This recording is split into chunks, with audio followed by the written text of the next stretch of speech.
Hello, my sister said that I need to vlog more, so Tiffany, I am vlogging more. The children's book that I wrote, Sometimes My Brother Bugs Me, is going through art processes right now, and it will be ready in probably the next 2 months, so I'll be able to reveal it to you guys then.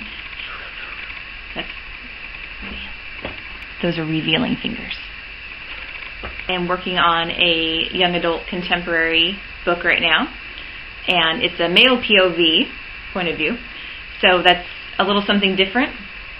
I've written, in my other books I have a dual point of view, a female and a male point of view. So this one's different for me in that it's completely a guy. So it's a little fun but a little weird being in the mind of a 16-year-old boy. So I'm hoping that I can get it right. And his name is Corin, C-O-R-I-N, Corin. And that's a name from a Shakespeare play, As You Like It. I like Shakespeare. And I hope one day this book will be done. I had started the story back in November for part of NaNoWriMo, National Novel Writing Month. And it is about 31,000 words right now. When I started back in November, I got it to 25,000 words. And then I remembered towards the end of November, end of November, that book 3 that I had to write for my trilogy, for my fantasy trilogy, that was coming up to be due soon. So I said, why am I writing this fun story when I have something I have to write that is going to be due soon?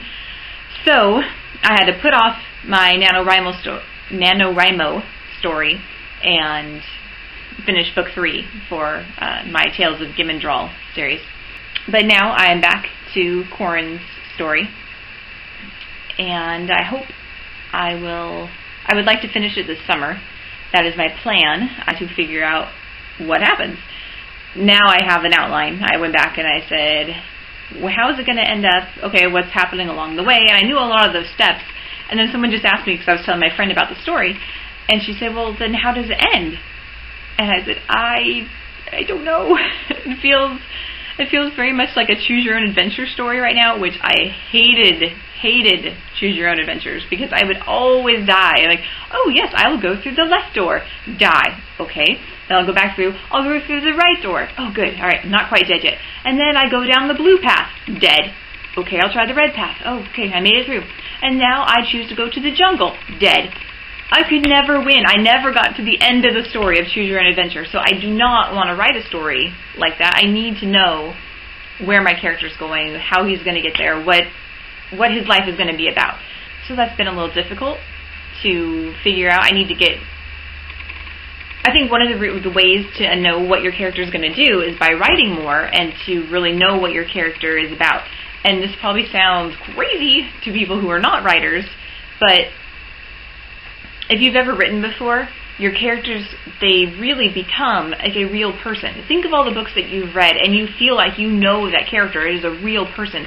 I mean, how many of you feel like you are friends with Harry Potter or with Ron or Hermione, because J.K. Rowling just did so much to make that a real person for you? And that's what I want my character Corin to be. Right now, I know much about him when he's younger, when the story first starts. But then as he's gotten older and the choices that he has to make, I don't know him quite as well yet, and I need to spend more time with him and figure out what decisions he would make.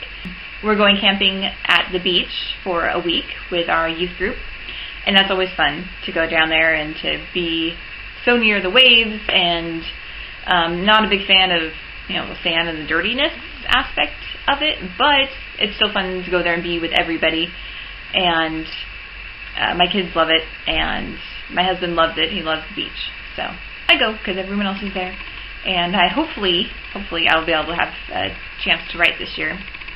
I always have big plans. I bring a thick notebook with me, lots of pens, and then I don't end up writing very much. So I hope I can write more this year. Book 2 of Tales of Gimendral will be out soon. We're working on the typeset for it, doing the final edits. And you'll be able to learn about Emma's story very soon. And the book 2 is called The Hidden Blessing, and it follows Nolan and Samantha's daughter, Emma, and things that happen in her life. So I hope you guys like it. I hope it will be a fun story? It might sound lame. I hope it is an entertaining story full of action and adventure and romance and bad guys and good guys and all that stuff people like to read. I hope that's what it is. I have been reading a lot lately with the books I got from BEA and ALA and some books on loan from friends and books from the library, books that I've bought for myself. And I've been rereading some books too. One of the books I'm going to reread this summer is Pride and Prejudice. It is a truth universally acknowledged that a single man in possession of a good fortune must be in want of a wife. I love this book very, very much. So this is one of my favorites, and I'm going to reread it because I do love it very much. So I reread it every few years because it's a good reminder of why I love it so much. I need coffee. So I hope that satisfies you, Tiffany, with my new vlog. And if you guys have any questions for me, writing questions or reading questions, please let me know. I'll be happy to answer them. Or you can follow me on Twitter or ask me a question on Twitter and I will get back to you as soon as I can. Or you can ask me on Facebook as well. Or on my blog. So lots of different ways that you can get a hold of me and talk to me, and I will be happy to talk back. I hope you have a fantastic week.